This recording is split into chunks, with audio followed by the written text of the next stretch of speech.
मन बड़ा चंचल है, इसलिए अपने मन को स्थिर रखो, उसको कभी व्यथित मत होने दो। आपने जो कुछ भी किया वह आपके साथ एक दाग की तरह चलेगा, इसलिए अपने कर्म में शुद्धि लाओ। बुरे विचार मन को दुखी और परेशान कर सकते हैं, लेकिन जब आप कृष्ण में विश्वास करते हैं तो कृष्ण स्वयं आपकी सब परेशानियां दूर करने आते हैं।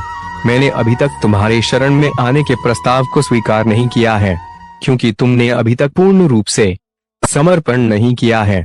जब तुम शुरुआत करोगे तो स्वाभाविक रूप से तुमको असफलता मिल सकती है, कई बार तुमको गिरना भी पड़ सकता है, लेकिन इसका मतलब यह नहीं होना चाहिए कि तुम उस काम को करना छोड़ दो। एक समय आएगा जब तुम परिपूर्ण हो जाओगे और तुम्हारे सभी काम सफल हो जाएंगे। इस काम में मैं हमेशा तुम्हारे साथ खड़ा रहूंगा। मैं तुम्हारे हर छोटे बड़े कर्म में साथ दूंगा। तुम्हारा जो दिल करे उसको करो, लेकिन नम्रता और सरलता के साथ करना, अहंकार के साथ नहीं। एक उपहार तब शुद्ध होता है जब उसको सच्चे दिल से सही व्यक्ति को सही समय पर दिया जाता है और बदले में कोई दूसरी उम्मीद नहीं करते हैं। कड़े संघर्ष के बाद प्राप्त होने वाला सुख जिसने आपके दुखों का अंत किया है, ऐसे संघर्ष का पहला कदम आपको कड़वे जहर के समान लगता है और अंत में आपको अमृत की प्राप्ति होती है। इस तरह का सुख केवल मन की शांति से प्राप्त हो सकता है। इस धरती पर आने के बाद आपका मुख्य उद्देश्य यहाँ से मुक्त होना है। केवल वही मनुष्य मुक्त हो सकता है जो अपने कर्मों में दृढ़ संकल्प के साथ स्थिर है और सुख दुख को समान रूप से सहन करता है। जो मनुष्य अपनी आत्मा की बात सुन सकता है वह मुझसे बात कर सकता है और देख भी सकता है। अपने सभी कर्मों को कृष्ण पर केंद्रित होकर करो, आसक्ति को त्याग दो, सफलता और असफलता को एक समान दृष्टि के साथ देखो, क्योंकि आध्यात्मिकता का अर्थ ही होता है संभाव। वह मनुष्य जिसने घृणा को त्याग दिया, जो सभी प्राणियों के साथ सम्मान व्यवहार करता है, जो सुख दुख और दर्द पीड़ा से अप्रभावित है, जिसके अंदर करुणा भरी हुई है और मन शांत है, उसने सही मायने में मुझे प्राप्त कर लिया है। यही वह मनुष्य है जिसको मैं सबसे अधिक पसंद करता हूँ। इस विशाल संसार में तुमको केवल कर्म करने की छूट है, इसके अतिरिक्त फल की इच्छा और स्वार्थ सब निरर्थक है। ये सोचकर कभी किसी काम की शुरुआत मत करो कि इसका तुमको कोई फल मिलेगा। बिना किसी लालसा के कर्म करो। जो आदमी मुझे हर चीज में देखता है और मेरे होने के एहसास को अनुभव करता है, वे मेरा सच्चा भक्त है। ऐसे भक्तों से मुझे प्रेम है। इंद्रियों का काम ही है भटकना। जब कोई मनुष्य अपना मन उनके पीछे छोड़ देता है तो समझ लीजिए कि उसने छेद वाली नाव में सवारी शुरू कर दी है, जिसका डूबना तय है। ऐसा कोई नहीं है जिसका सदियों से अस्तित्व है और ना ही ऐसा कोई है जिसका सदियों बाद अस्तित्व रहेगा। यहाँ कुछ स्थायी नहीं है। वह सभी चमकदार वस्तुओं में प्रकाश के स्रोत के रूप में स्थित है। वह सभी प्रकार के अंधकार से परे और अव्यक्त है। वह ज्ञान का विषय है और वही ज्ञान का लक्ष्य है। वह सबके हृदय में विराजमान है। श्रीमद् भगवद गीता, तुम उसी को देख पाते हो जो तुम हो, और तुम वही जो तुम देखते हो। मैं सभी के घरों में निवास करता हूँ। मेरी ऊर्जा सभी जगह समान रूप से वितरित है। जो मुझे पहचान लेता है उसको मैं भक्ति रुपए प्रदान करता रहता हूँ। मैं सर्वनाश कर सकता हूँ। मेरे रुकने की वजह मेरे भक्त हैं। जिस दिन मेरे सभी भक्त मर जाएंगे मैं सर्वनाश कर दूंगा। जो व्यक्ति अहंकार से मोहित होकर अपने कर्मों को अंजाम देता है, मैं उसके खिलाफ खड़ा होता हूँ। तुम हमेशा के लिए यहाँ रहने वाले नहीं हो। तुम्हारा जीवन बहुत सीमित है। जो मनुष्य यहाँ आता है वह अपनी क्षमता को तलाशने के लिए आगे बढ़ता है। ये गलत नहीं है अगर तुम निस्वार्थ भाव से अपनी गति करते हो। स्वभाव के द्वारा निर्धारित कर्तव्य का पालन करने से कोई पाप नहीं होता है। हम वास्तव में कभी दुनिया का सामना करते ही नहीं है। यहाँ रहकर हम जो भी अनुभव करते हैं वे हमारी इंद्रियां हैं। तुम केवल अपने कर्म पर नियंत्रण कर सकते हैं। तुम्हारे कर्म के परिणाम का तुम दावा नहीं कर सकते। हारने का डर, असफलता का भय, कर्मों के साथ भावना जोड़ना सफलता की सबसे बड़ी बाधा है। ये विचार मन को अस्थिर कर आपकी क्षमता को लूटता है। स्वार्थ से जुड़े कर्म आपको दुनिया में कैद करते हैं। व्यक्तिगत लाभ के बारे में नहीं सोचे और निस्वार्थ भाव से काम करें। अपनी इच्छा शक्ति से खुद को नया आकर दो। अपने आप को कभी स्व इच्छा से नीचा मत होने दो। बुद्धिमानी तुम्हारी चेतना को एकीकृत करती है और कर्म के फल के प्रति आसक्ति को त्यागने में मदद करती है। दूसरों के सुख दुख पर कोई यदि इस प्रकार प्रतिक्रिया देता है जैसे वे उसके अपने हैं, तो उस व्यक्ति को सच्चा आध्यात्मिक मान सकते हैं। मैं हर समय से यहाँ पर था, ऐसा कोई समय नहीं है जब मैं यहाँ नहीं था। मैं समस्त भूत में भी विद्यमान था और समस्त भविष्य में मेरा विद्यमान रहेगा। दुनिया का सबसे बड़ा पापी अगर समर्पण के साथ मेरी सच्ची उपासना करे तो मैं उसको भी शुद्ध कर देता हूँ। वे लोग जो केवल कर्म के फल की इच्छा से प्रेरित होते हैं वे अक्सर दुखी रहते हैं। जब किसी की चेतना एक हो जाती है तो उसकी सारी व्यर्थ चिंताएं पीछे छूट जाती हैं। फिर उसको किसी वजह की चिंता नहीं होती है। चाहे चीजें अच्छी हो या बुरी वह सदा एक सा रहता है। जो लोग अपनी आत्मा से भली भांति परिचित है वे इंद्रियों पर पूरी तरह से नियंत्रण रखते हैं।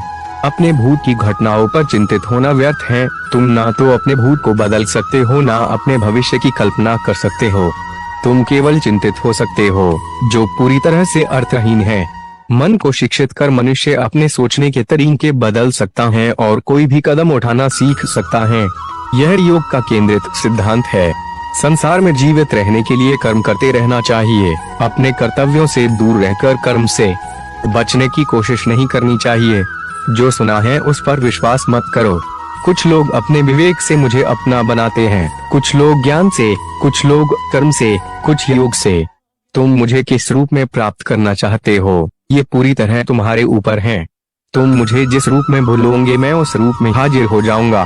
तुम मेरे प्रति सदा चौकस रहो, मेरी उपासना करो, अपने हर एक काम के लिए मेरा स्मरण करो।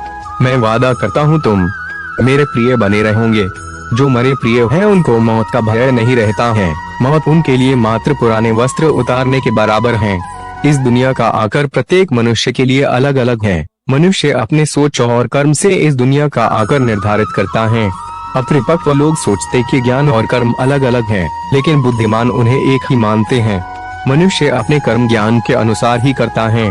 मृत्यु के समय आत्मा केवल देह को त्यागती है, अपना अस्तित्व नहीं। इसलिए मृत्यु को लेकर कोई भय पैदा मत करो। गीता का सार यह है कि प्रत्येक प्राणी में विराजित ईश्वर को देखो और उसके अनुसार अपने कर्म करो। गीता कोई आज्ञा की पुस्तक नहीं है बल्कि विकल्पों की पुस्तक है। जब मनुष्य सांसारिक विषयों के बारे में सोचता है तो आसक्ति आ जाती है। आसक्ति से इच्छा उत्पन्न होती है, इच्छा से वासना उत्पन्न होती है, वासना से क्रोध के बादल उमड़ पड़ते हैं। इसलिए ध्यान को सांसारिक विषयों से हटाकर कृष्ण में लगाओ। एक बुद्धिमान और मूर्ख के बीच केवल सोच का फर्क होता है। जिसका कर्म सात्विक है उसका निर्णय बेहतर होगा और वह मनुष्य परिणाम को लेकर भावनाओं में नहीं उलझता है। केवल इच्छाओं को वश में करने से काम नहीं चलेगा, स्वामित्व और अहंकार को भी वश में करना होगा।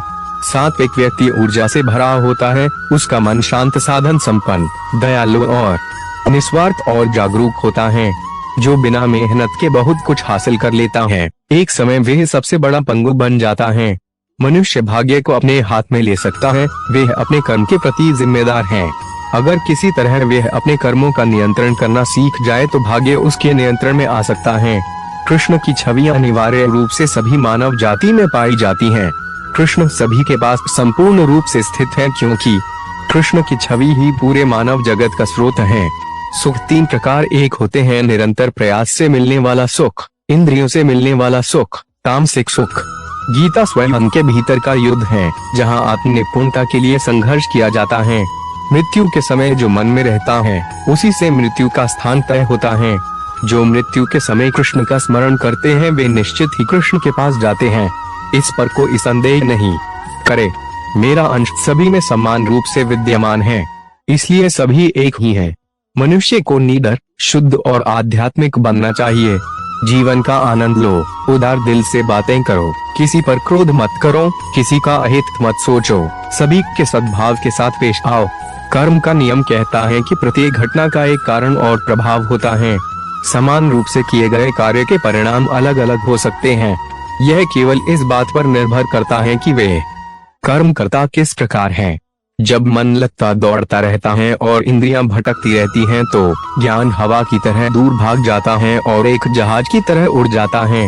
तुम्हारी अधूरी इच्छाएं तुम्हारी खुशी को मार देती हैं।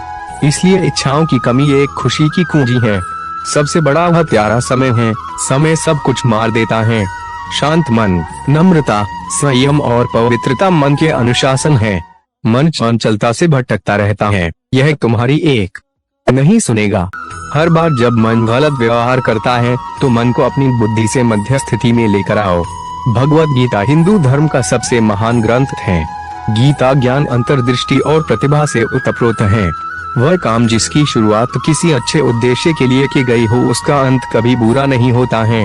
इंद्रियां शरीर से ऊंची हैं, मन इंद्रियों से ऊंचा है। बुद्धि मन से भी ऊपर है और बुद्धि के ऊपर आत्मा है, जो कि सर्वोच्च है। जो मनुष्य आत्मा को जान लेता है वह सब कुछ जान लेता है। जिस प्रकार आग एक लकड़ी को जलाकर राख कर देती है, उसी प्रकार आत्मज्ञान आपके अंदर चलने वाले सभी द्वैत कार्यों को भस्म कर आपको आंतरिक शांति प्रदान करता है। जो मनुष्य शुद्ध हृदय से भक्ति अर्पित करता है, मैं उसको खुशी खुशी स्वीकार कर लेता हूँ। जो व्यक्ति नफरत के बदले प्यार लौटाता है, वह सबसे बड़ा बहादुर और साहसी है। एक ही समय में मन में दो विचारों को लेकर चलने वालों के लिए कोई सुख का मार्ग नहीं है। जो सदा संदेह करता है, उसका इस संसार में होना सार्थक नहीं है। थोड़ा थोड़ा करके, धैर्य और बार बार प्रयास से आप अपने मन को नियंत्रित कर सकते हैं। डर वास्तविक नहीं है, क्योंकि डर की कोई वजह नहीं होती है। जिसको तुमने वजह मान लिया, वह निरर्थक है। मनुष्य स्वयं अपना मित्र है और शत्रु भी स्वयं ही है। प्रयास कभी बेकार नहीं जाता है, ना कभी असफलता होती है। एक छोटा कदम भी इंसान को आध्यात्मिकता के मार्ग पर आगे बढ़ाता है। कृष्ण ज्ञान है, केवल वही ज्ञान की वस्तु है और वही ज्ञान का लक्ष्य है। शांत मन से मौन होकर कुछ क्षणों के लिए आपको कृष्ण की आंखों में देखना होगा। जब एक बार कृष्ण की आंखें आपको अंदर खींच मान लेगी तो आप बाहर नहीं आ सकते हैं। एक बार में कृष्ण के सामने आत्मसमर्पण संभव नहीं है। आपको हमेशा थोड़ी और अधिक सेवा करनी होगी। इस तरह से आप धीरे धीरे उनके चरण कमलों में समर्पित हो जाएंगे। जब तक कोई कृष्ण की भक्ति में नहीं लगता है, उसको असली खुशी प्राप्त नहीं हो सकती है। जब जब तुमको लगे कि दुनिया ने तुमको ठुकराया है, तुम मेरी शरण में चले आना। मैं हमेशा भक्तों के इंतजार में रहता हूँ। जो मनुष्य मुझे अजन्मा, अनादि और समस्त लोगों के परमेश्वर के रूप में जानता है, वे मनुष्यों के बीच रहकर भी सब पापों से मुक्त हो जाता है। भगवान श्री कृष्ण प्रेम के परम अवतार हैं, जो सर्वश्रेष्ठ है। मैं तुम्हारे 100 अपशब्द सुनने के लिए तैयार हूँ, लेकिन अगर तुमने मेरे मासूम भक्तों के साथ खिलवाड़ किया तो तुमको कभी माफ नहीं करूँगा।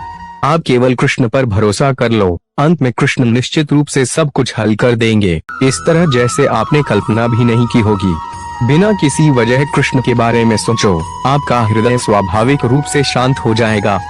कृष्ण की सेवा करने के अलावा आपको ब्रह्मांड में सभी खुशी और प्यार देना चाहिए। अपनी माँ की सेवा कीजिए। माँ परमेश्वर के प्रेम की प्रतिमूर्ति है।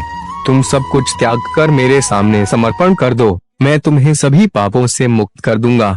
जो मनुष्य इस दुनिया में क्रोध और इच्छाओं का सामना करने के लिए सक्षम रहता है, वे अपना शरीर त्यागने से पहले योगी है। वही सच्चा सुखी इंसान है।